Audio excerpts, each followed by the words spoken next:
Tem uma entrevista com o diretor italiano Federico Fellini, realizada em 1965, onde o entrevistador pergunta para ele sobre a relação dele com a questão do mito, né? Sobre a questão de superar o mito. Bom, o Fellini responde sobre uma certa liberação individual, sobre tentar entender a origem de algumas feridas, e a partir disso ele entende que os filmes que ele realiza têm um caráter pedagógico no sentido de tentar superar a questão do mito, da idealização.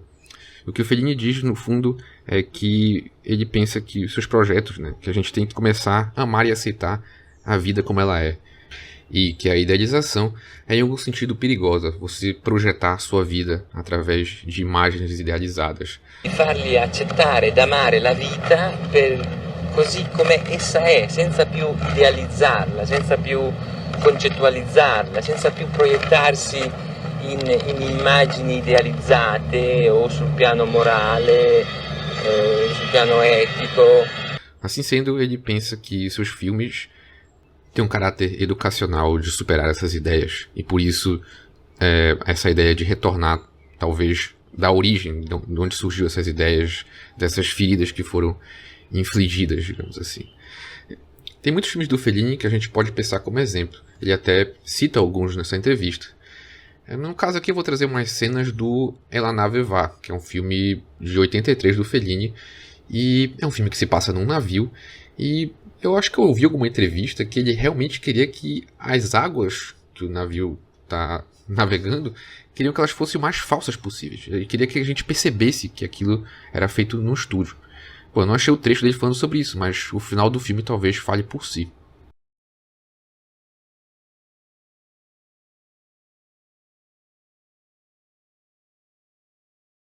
Bom, e o que será que o David Lynch acha do Fellini?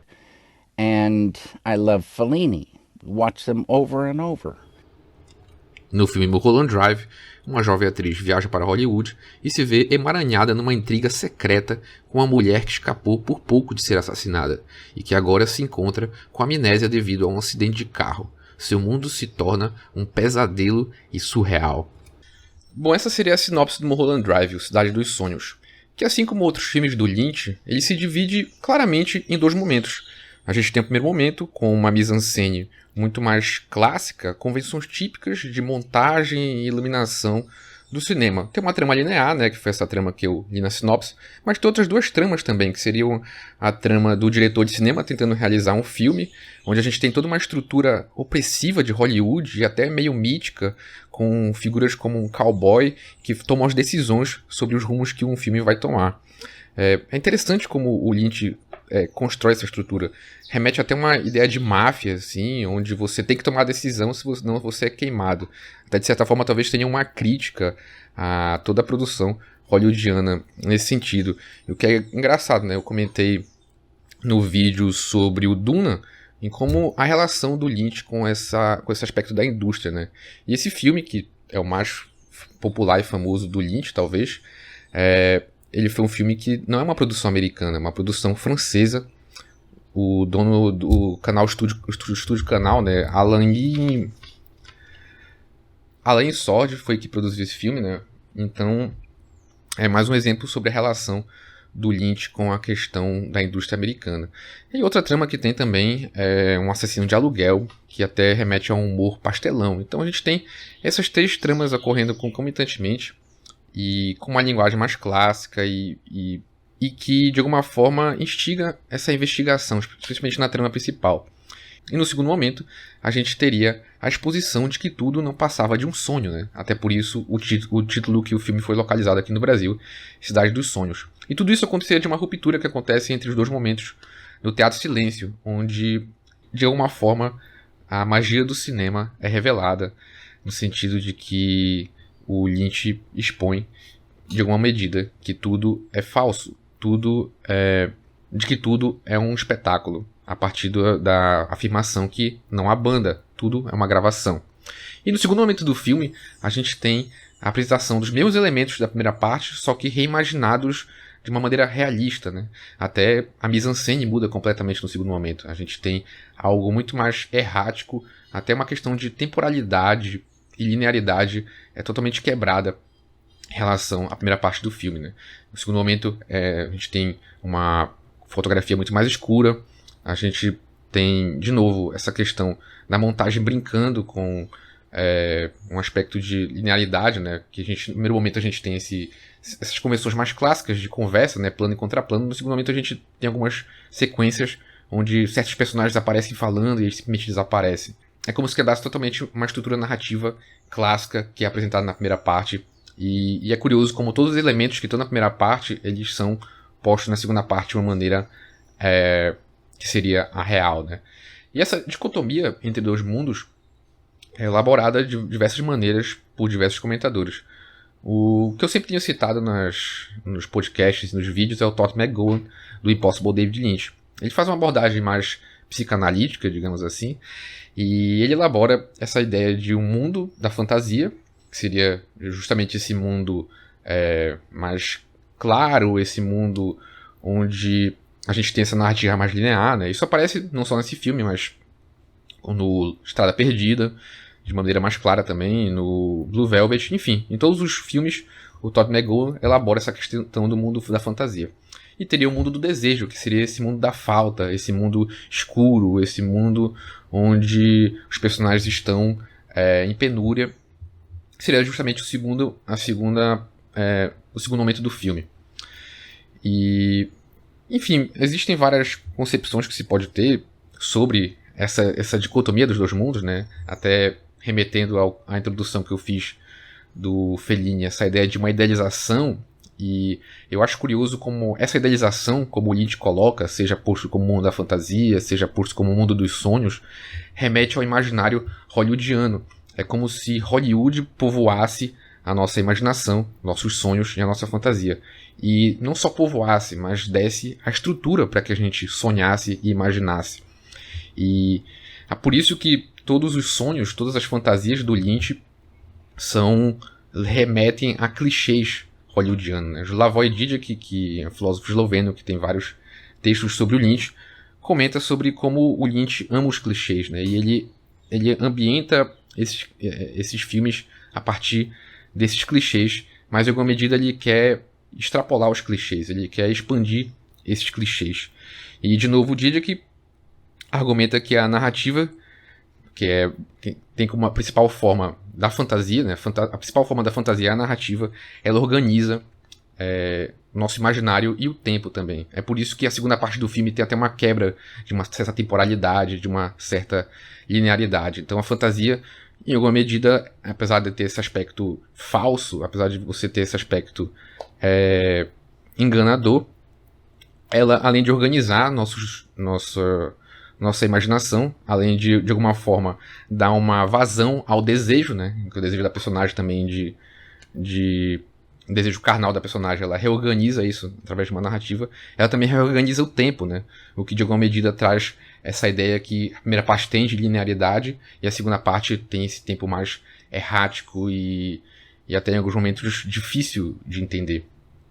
Então, esses dois momentos do filme, a gente tem, em alguma medida, a primeira parte apresentando uma certa fantasia narrativa, né? E o que apresenta uma certa linearidade, que é organizada a partir de um imaginário hollywoodiano. Na segunda parte a gente tem a desconstrução disso e a apresentação desses elementos em um viés de desejo, um viés de penúria, um viés que falta justamente a fantasia para reorganizar essas ideias. E tudo isso tem essa ruptura a partir do momento do teatro silêncio, onde o Lynch simplesmente expõe a falsidade que é o cinema. Ele conscientiza a gente de que a gente está assistindo um filme que é montado, que é gravado e que tudo ali, de alguma medida, é falso. Tudo ali é uma fantasia. E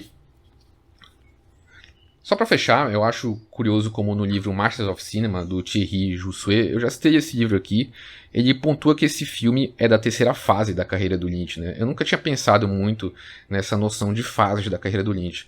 E, de fato, esse é o penúltimo filme do Lynch, em seguida ele vai fazer o Island Empire, e depois vai finalizar com o Twin Peaks, The Return.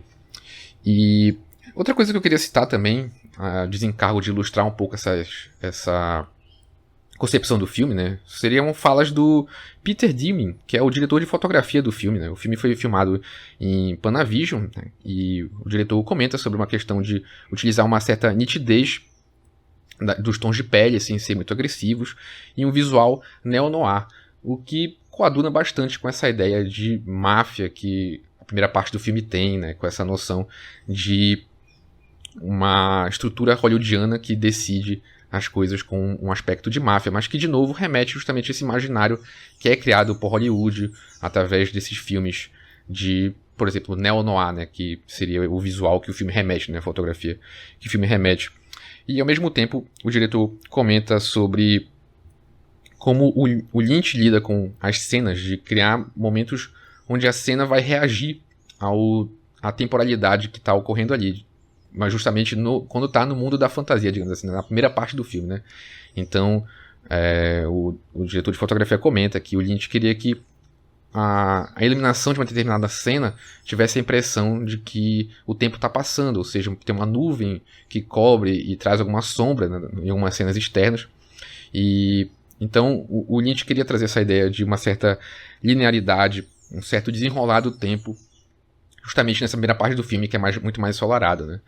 E em alguma medida eu acho que o filme também, em alguns trechos mais estéticos, remetem muito a essa ideia dos coqueiros que tem lá em Hollywood, né? Tem várias cenas bastante bonitas, até noturnas, onde talvez tenha tido esse cuidado com a iluminação, de criar uma iluminação mais natural, né? O que é curioso que essa ideia de mais naturalidade, de temporalidade, tá na primeira parte do filme, né? Que seria a parte da fantasia, né? A parte dos sonhos. Outra questão também interessante que o Lynch utiliza bastante no filme é a questão do ponto de vista. É como se o Lynch em vários momentos quisesse imergir a gente na história. Então eu acho que talvez esse seja o filme do Lynch com mais POV, né? Câmera no ponto de vista. E outras cenas também, a gente tem uma câmera que flutua. E o Lynch não queria que o diretor de fotografia, né, utilizasse câmera de mão. Então ele utilizou um Deep Arm. Vai colocar uma imagem aí, o que é o Deep Arm. E enfim, então vários recursos que o Lynch utiliza de criar uma dinâmica de câmera diferente, não só no sentido de você ter esse caráter de imersão do telespectador, mas também criar esse aspecto meio onírico. Então, a todo momento, nessa parte da fantasia, o Lynch criou recursos para, além de, em alguma medida, nos colocar nessa impressão de sonho, mas também, em alguma medida, criar talvez uma certa noção de artificialidade, ou talvez só trazer uma ideia onírica para essa primeira parte.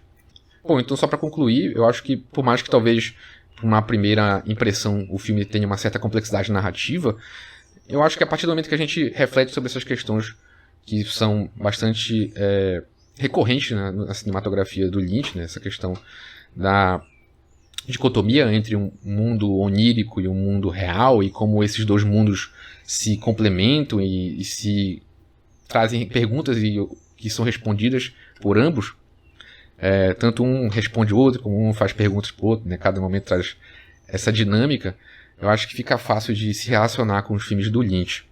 Enfim, eu acho que eu fico com a ideia do Didic, de como a fantasia, a gente precisa da fantasia para, de alguma forma, organizar e estruturar a nossa vida, em alguma medida, né? Em alguma medida a gente está sempre fantasiando e contando histórias pra gente mesmo sobre a nossa própria vida, né? Sobre até quem a gente é.